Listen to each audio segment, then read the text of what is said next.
You guys have visited some of the most haunted places in the world that we know of right now.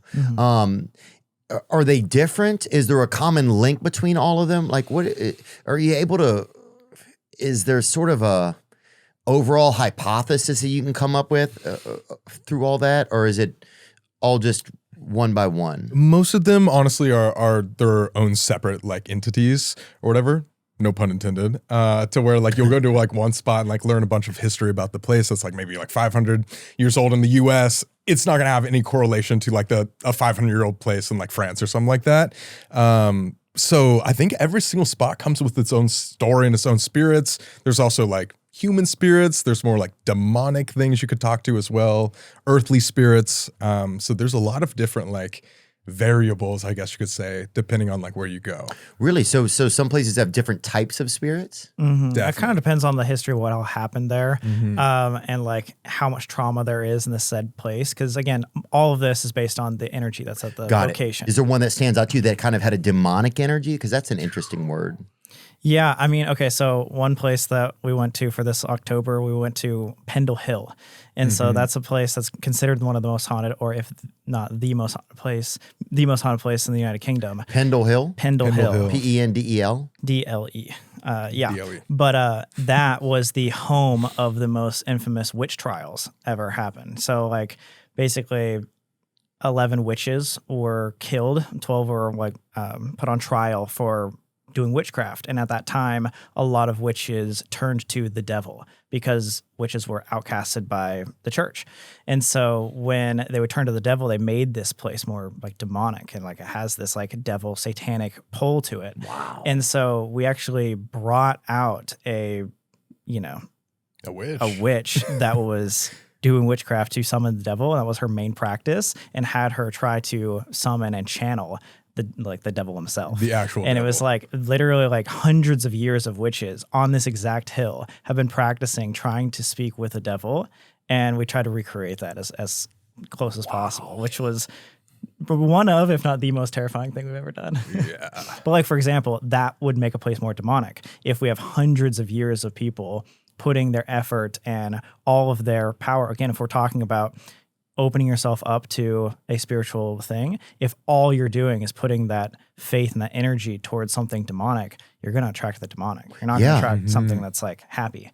Oh, for sure. Let me see this. Pendle Hill is most infamous for its ties to the Pendle witch trials of 1612, where several local women were tried and executed for witchcraft. The area is steeped in legend, including tales of supernatural occurrences. Does it have any more? Can you give me a little bit more information about the witches? Maybe you could say, like, look up the story of Allison Device. This is how it all started. How you guys found it? Oh, this is how it all began. This is how it all began. I wish we found this. That'd be crazy. cool. The story of Allison Device, Allison, is central to the infamous Pendle witch trials of 1612 in Lancashire, England. She was a young woman from a poor family who one spring morning encountered John Law, a peddler from Halifax, while walking to Trawden Forest. Allison asked him for some pins, a common request at the time, as pins were believed to have uses in folk magic. Law refused, prompting Allison to utter a curse against him, upon which Law soon collapsed, suffering symptoms that were later recognized as a stroke. Called it. Though at the time, this was believed to be a result of witchcraft. Dang. Yeah. And she was 12, by the way, when she did this. Oh. So a 12-year-old girl just meets a salesman. She's like, can I have some pins? He's like, nah. She's like, curse you. And he died. And so they were like, this girl's a witch. And so her and her family were all like accused of witchcraft. And then they all started blaming each other in the town. But the weird part is like they all admitted to it. They literally like said on court trial, like, hey, I did use witchcraft to attempt to speak to the devil and summon him. And so it's like, well, why? You know? Oh, the family said that? Yeah, the family. So why did they do that? Because they thought they were so upset by what had happened to her that they're like, well, we're going to call the devil here? Well, they were admitting that in previous times they had already I see. they had already been in witchcraft and they've already. Oh, so her family was a little bit familiar with witchcraft. Yeah. Already. Oh, but also, what's that dude doing just gooning around some 12-year-old? Yeah. You know what I'm saying, dude? Serves them right. No. Bro, what are you loitering around some 12-year-old for, dude? So true. Oh my God. Bro, they're catching mad gooners back then. They were. That's the kind of shit that happens, dude. Even a long time ago. And she was the one that got arrested, not him, by the way. That was, dude. It's like, what? It's like, God, obvious. Oh, that's crazy though. And imagine the energy of that at the time. And like, she's young and now she's put in this space where it's like, how did they execute them? They hang By them. hanging. Yeah. Yeah. So 10 if of you them. think about that, like 11 of them died, 10 of them by hanging, and that was accounted for 2% of all the witches ever that have been executed, all in this one trial, because the whole family admitted to witchcraft. So it was a massive deal, and it's one of the most famous witch trials in history.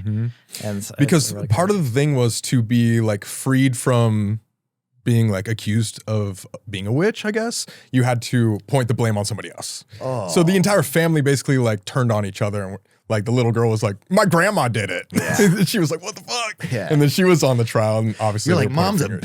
bitch. And they're like, but they didn't hear it right. Yeah, she's Exactly. a witch. They're like, oh shit.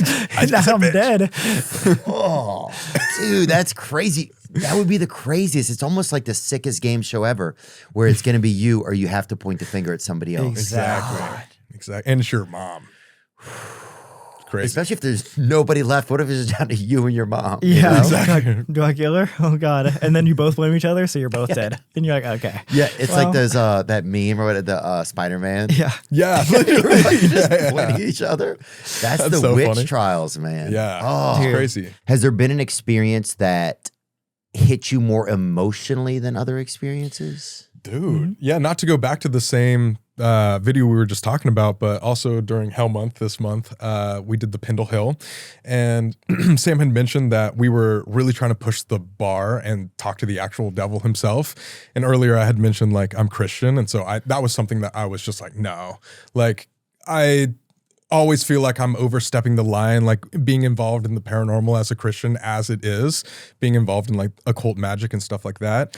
Yeah, So- I feel that. for It's sure. which is hard. It's like a mental battle for me, but at the same time, like when our team first decided or came up with the idea of like maybe we can like invite a witch to summon the devil, I was like, guys, like this is where I have to draw the line for like my, which sounds like duh, like, Sam, who would you want to take do this that? one. Yeah. And he You did, got and this he one. did.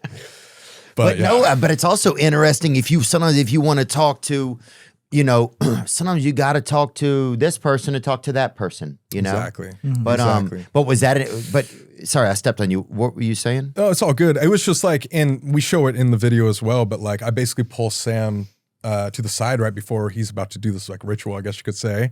And I had like a deep conversation with him where I was like nearly in tears talking to him about like, dude, like we're making like YouTube videos. Like this is beyond that. Like you are like meddling into some stuff that like I know you don't personally believe in, but this has like everything to do like with my faith, and I deeply believe in this. Yeah, Sam's gone too far. Yeah, for real. And I was just Yeah, like, fuck be me, careful.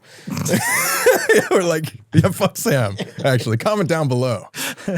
Yeah, But- Sam's gone too far. So why are you doing that, man? Yeah, like, sorry, y'all. Let's hash it out here, man.